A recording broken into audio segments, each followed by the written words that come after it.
अस्सलाम वालेकुम। तो कैसे हैं आप सब लोग? उम्मीद करता हूँ कि सब खैरियत से होंगे। मैं हूँ हैदर खान, और जैसा कि आपको मालूम है कि हमारा पाइथन का कोर्स इस वक्त चल रहा है और हम पाइथन में मुख्तलिफ चीज़ों को सीख रहे हैं, जिसमें अभी हमारा फंक्शन का टॉपिक हमारा जारी है। तो आज जो हम सीखेंगे वो लेमडा के बारे में पढ़ेंगे। लेमडा एक बाय डिफॉल्ट कीवर्ड है पाइथन में, जिसको हम एक फंक्शन क्रिएट करने के लिए यूज़ करते हैं। आइए हम एक सिनेरियो बनाते हैं कि हमारे पास एक सिनेरियो है A plus A is equal to 2, B is equal to 3। ठीक है। और मुझे यहाँ पर एक फंक्शन क्रिएट कर देता हूँ, डेफ टेस्ट ए और बी,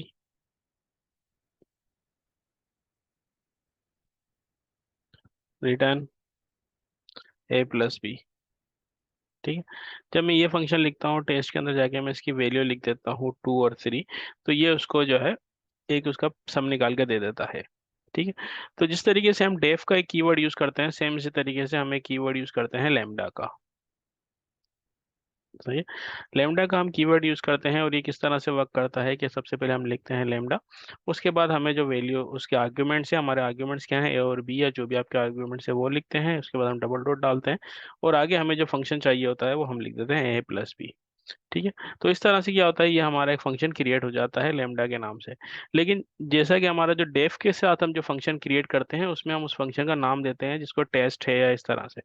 लेकिन लेमडा में हम कोई नाम नहीं देते, तो लेमडा को हम वन लाइनर फंक्शन भी कहते हैं, और साथ के साथ अनोनमस फंक्शन भी कहते हैं, कि इसमें हम किसी कोई नाम इसमें नहीं देते। तो अब हम इसकी वैल्यू कैसे, अगर हम इसका इनपुट देना हो तो इनपुट हम किस तरह से देंगे, तो हम इस फंक्शन को स्टोर करा देते हैं किसी वेरिएबल के अंदर, जिससे हमने इसको स्टोर करा दिया ए इज इक्वल टू, या इसको हम इसको अलग से थोड़ा कर देते हैं, सी कर देते हैं, ताकि कन्फ्यूजन ना हो। और अब मैं यहाँ पर अगर मुझे कोई वैल्यू देनी है तो मैं करूँगा सी, और ए की वैल्यू मैंने दी 2, तो और बी की वैल्यू दी 3। तो यहाँ पर हो गया 2 + 3 इक्वल टू, यानी ये जो फंक्शन था वो इसने यहाँ पर रन कर दिया। तो ये एक वन लाइनर फंक्शन होता है। आप चाहें तो इसको, इस फंक्शन को इस तरह से यूज करें, या आप चाहें तो जो आपका जो मेन फंक्शन है डेफ का, उस तरह से भी आप यूज कर सकते हैं, अगर आपको इसमें कंफ्यूजन हो रही हो।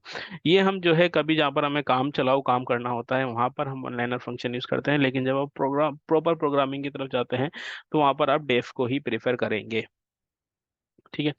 अब हम आगे एक दो इसकी मिसालें और समझ लेते हैं, कि फॉर एग्जांपल हमें जो है वो सेल्सियस टू फ़ारेनहाइट कन्वर्ट करना है, वो हम लेमडा की मदद से किस तरह से कन्वर्ट करेंगे। करना है तो उसके लिए हम क्या लिखेंगे, सिंपल लेमडा लिखेंगे, उसके बाद हम इसका आर्ग्यूमेंट लिख देंगे। आर्ग्यूमेंट लिखने के बाद जो हमारा कन्वर्जन का फॉर्मूला होता है सेल्सियस से फ़ारेनहाइट की तरफ, तो हम लिखेंगे जो कि है 9/5 मल्टीप्लाई बाय सी और प्लस 32।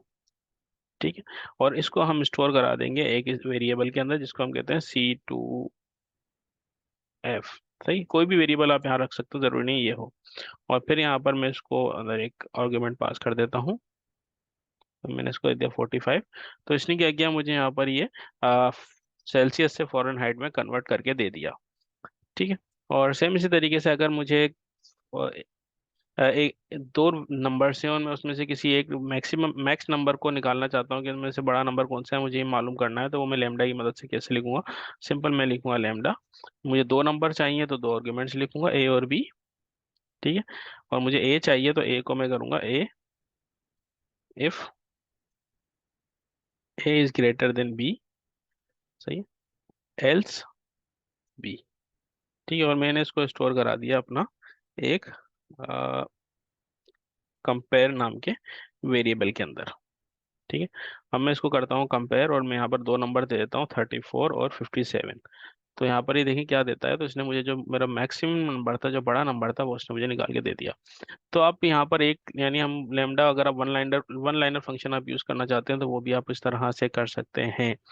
तो उम्मीद है आपको ये बात समझ में आ गई होगी। ये फंक्शन हम आगे चल के पांडास वगैरह की लाइब्रेरी में बहुत ज़्यादा ही इस्तेमाल करने में आता है। जब पांडास का हमारा टॉपिक शुरू होगा तो उसमें फंक्शन इस्तेमाल में आता है। कल हम जो पढ़ेंगे वो पढ़ेंगे मैप फिल्टर के बारे में। मैप फंक्शन क्या होता है, रिड्यूस फिल्टर क्या होता है, फंक्शन क्या होता है, फिल्टर फंक्शन क्या होता है, इसके बारे में हम कल पढ़ेंगे।